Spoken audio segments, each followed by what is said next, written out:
Hi, everyone. So welcome to the second in the series of the MPS Anza Mindfulness Stress Resilience class. Do you remember last week we talked about our attention being our superpower and about its limitations? So we're going to talk a little more about that. But first, let's figure out what's our superpower doing. Where is it at right now? Okay, so let's start by getting comfortable. Go ahead and adjust your body. Lean back if you like, put your feet up.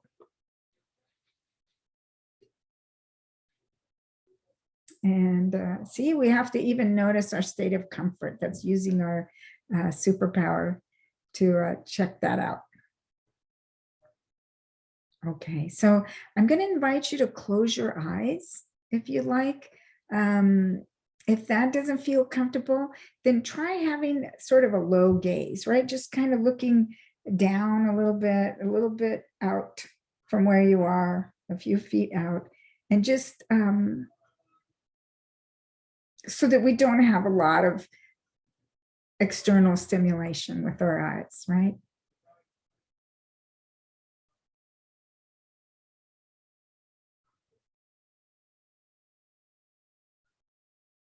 Okay, so from here, let's see if we can take a couple of deep breaths. So I'm going to show you how to do this. What we want to do is let the exhale be long, right? So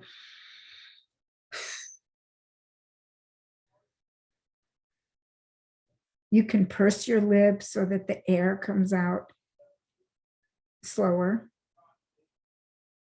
Maybe another one.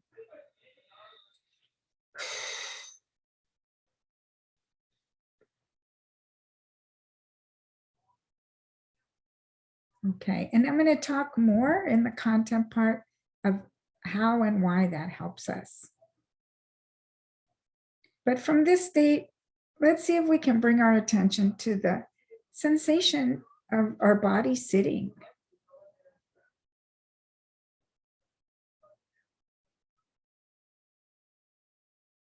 And specifically, maybe noticing the contact points of our body to what's holding us up. So our back is against the chair, the couch. Our feet might be on the floor. Our hands are touching something.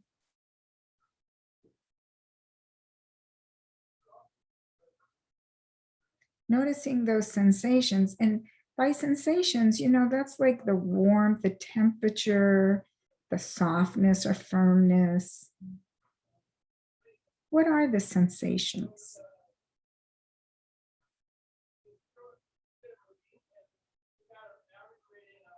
And you might notice that one of those sensations are gravity, right? You can feel that you're kind of sinking in, being pulled down to the chair or the couch, right? And then you can feel that support of the chair or the couch holding you up. So see if you can bring your attention to those sensations. And what you're doing is just allowing yourself to sink into that gravity and letting that chair hold you up.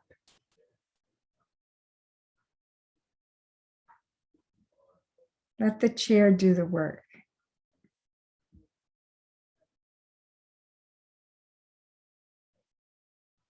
We don't have to do anything. Just notice the sensations.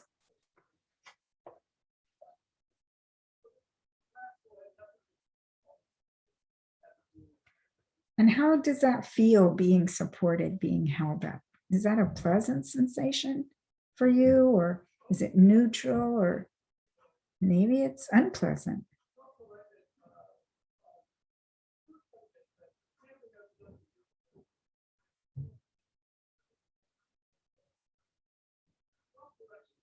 Okay, so from here, what else is happening in your present moment experience? See if you can just notice.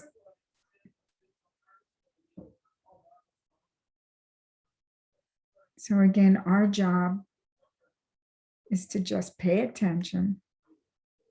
We can name the experiences. Maybe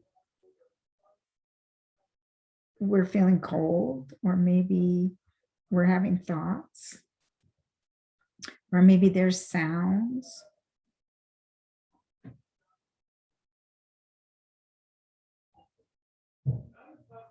Can we notice the sensations? Notice the experiences that are happening and not do anything about them. So even if you have like a pain that's unpleasant, or you have a thought that you need to do something right now, an urge, just for this moment, these few moments, can we allow that experience to happen without doing anything about it, without trying to change it in any way?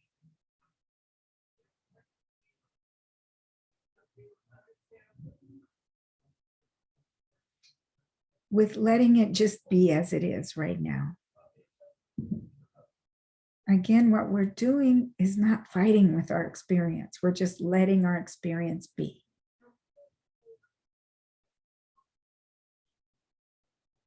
And that actually ends up that we have less stress. When we fight with our experience, we set up a battle, which causes stress. So we're learning, firstly, to just notice our experience. What's happening now? Again, sensations, sounds, emotions, thoughts. And then we're learning not to struggle with them. So yeah, we have a ache in our neck, but just going to allow that to be right there, right now. Yeah, my mind's racing, but I'm just going to let that happen. I don't have to follow the thoughts.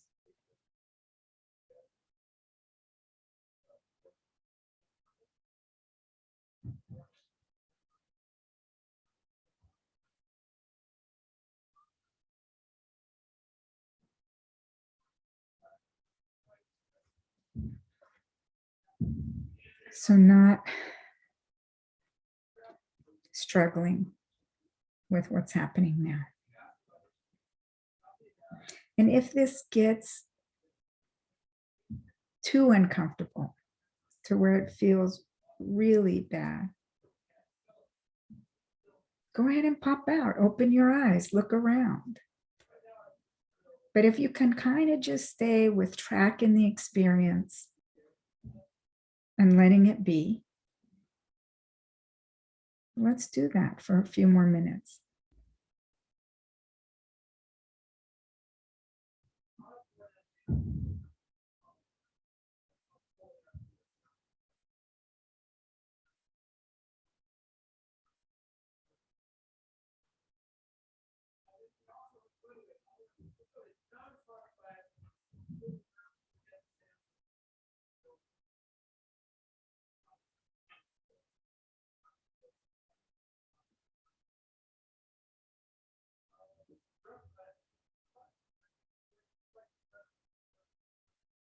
Okay.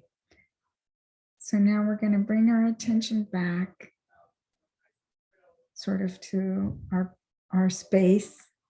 So let's start, maybe just, wiggle your toes a little bit, your fingers, maybe rotate your wrists, lift your shoulders. Yeah, and as you notice the sounds in the room, noticing my voice, and just gently come back to this space. And when you feel ready, go ahead and open your eyes. Come back to the screen.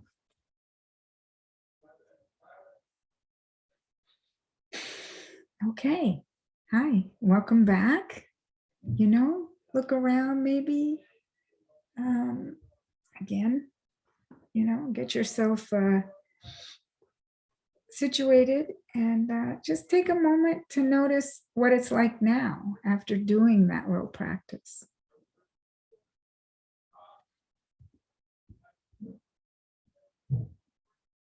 Okay, I'm going to pause for a minute. I'll be back. Okay, so remember how last week we talked about our attention being our superpower, and how mindfulness is bringing our attention to our present moment experience without judging it, or basically without fighting against it. Yeah. So because we all have different experiences, perceptions, limitations, strengths, our causes of stress can all be different, right? Whereas someone is, gets panicked about it in an exam, someone else worries about, whether they did the shopping, or, their kids or whatever. So we all have different ways of having stress, right? Our causes are different, but the way we have stress is kind of the same. And I want to say that we want to honor all our causes of stress, right? And that's what mindfulness will help us do, is go inside, check out, wow, where am I getting stressed out? I didn't know this stressed me. And then we can work with it, right? But even though we have different causes of stress, right? All different, and we honor that difference in everybody. How stress works is the same for everybody. And so I'm going to show that to you with my little slideshow. So basically, we have this very old part of the brain called the amygdala. I'll call it the survival brain, right? And I say very old because it's really the first part of our brain to evolve. And its job was to keep us alive, keep us surviving. And so it has done that forever by constantly scanning our environment and for threat. And then it communicates that information, if there's threat or no threat, to our larger nervous system, which is called the autonomic nervous system. Our autonomic nervous system decides how to respond once the amygdala tells us if there's threat or no threat. So if there is threat, we go into what's called fight or flight. It's our sympathetic nervous system is turned on immediately. So even a little bit of, like seeing a little spider versus a whole earthquake, the nervous system does the same thing. It just turns on immediately. So what happens is that our body changes in order to meet that stress, that challenge. So our pupils change.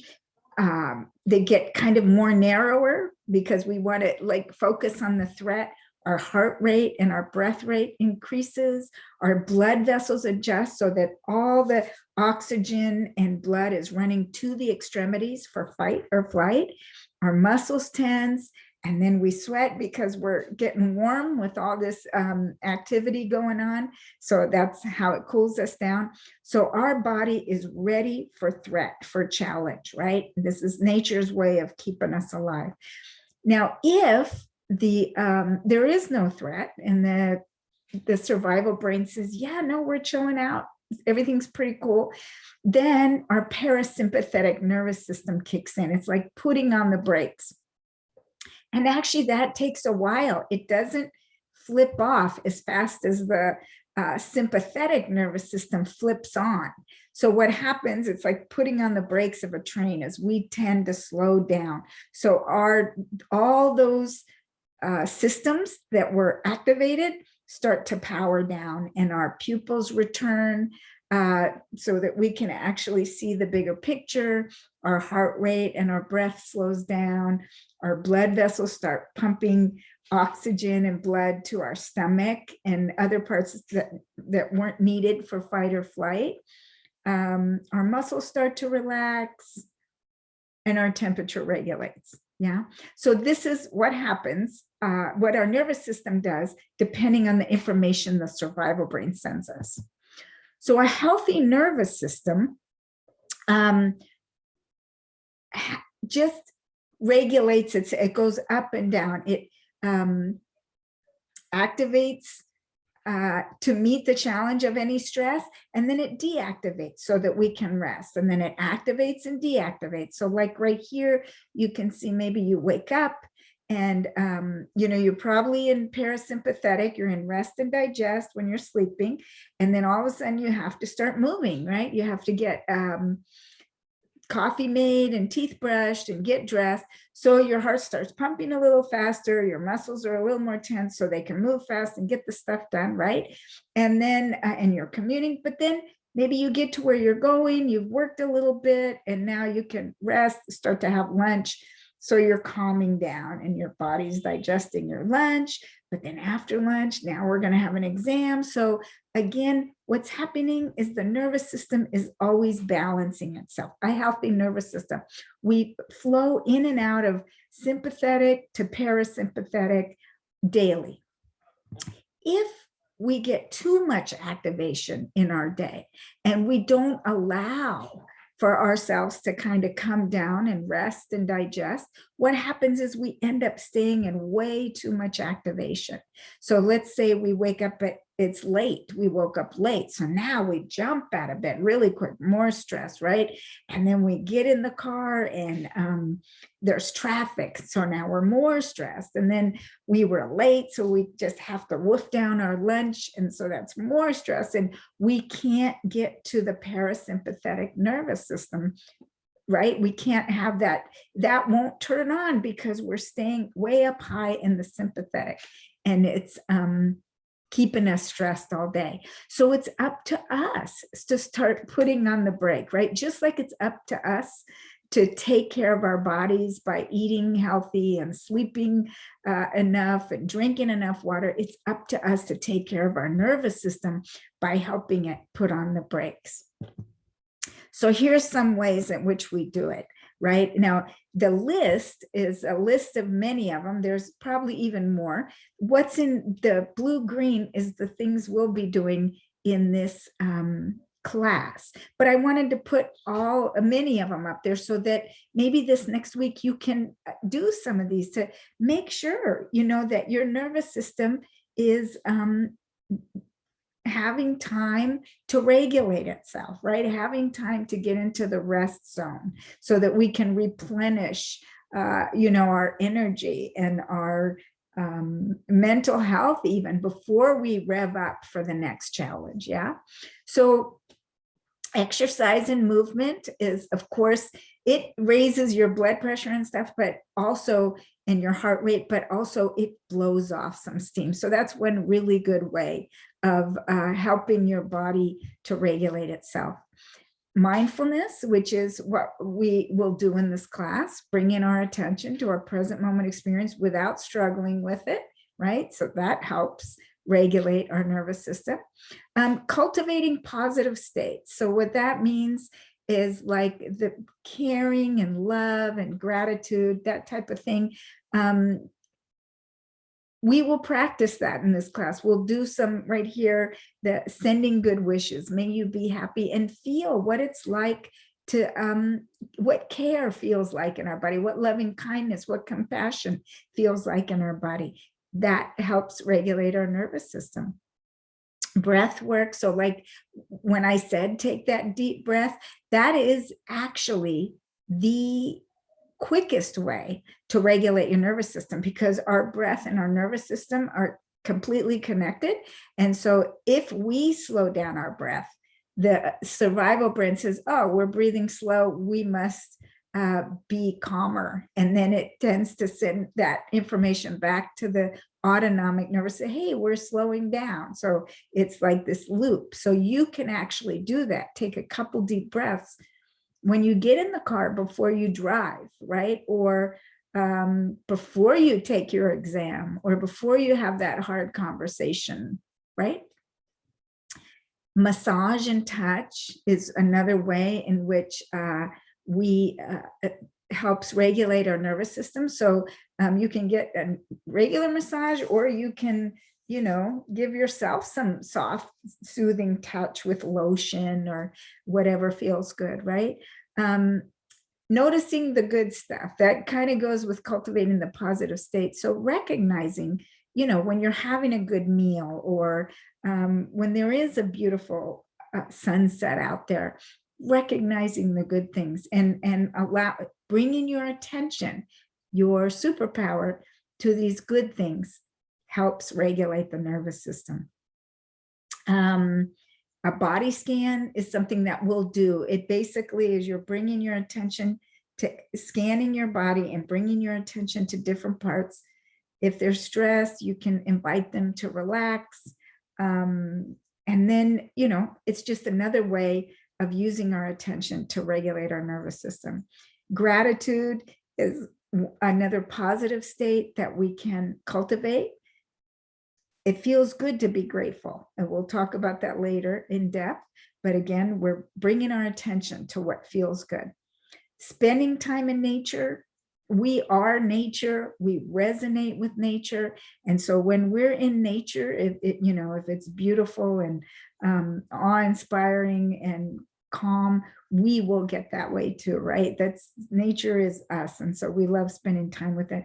And then, of course, human connection, friends, family. So taking time to actually check in with your friends, a phone call, having a lunch kind of thing. So all these ways are ways in which all these things to do are ways in which we activate our parasympathetic nervous system, which means we are slowly putting on the brakes on our stress. Yeah. And it is up to us. It's our job to take care of our nervous system in this way. So I'm going to invite you this week to try some of these things. If you want to do the mindfulness thing, get the first part of this video again, or the first video, right? And do some of that mindfulness, and take a couple of those deep breaths with the extra long exhale, or any of these things that you can do, because we're in it for the stress resistance, right? And so these are the things that help with that. Okay. Thank you. And again, any comments or questions, please email me or leave them in the comments below. Thank you.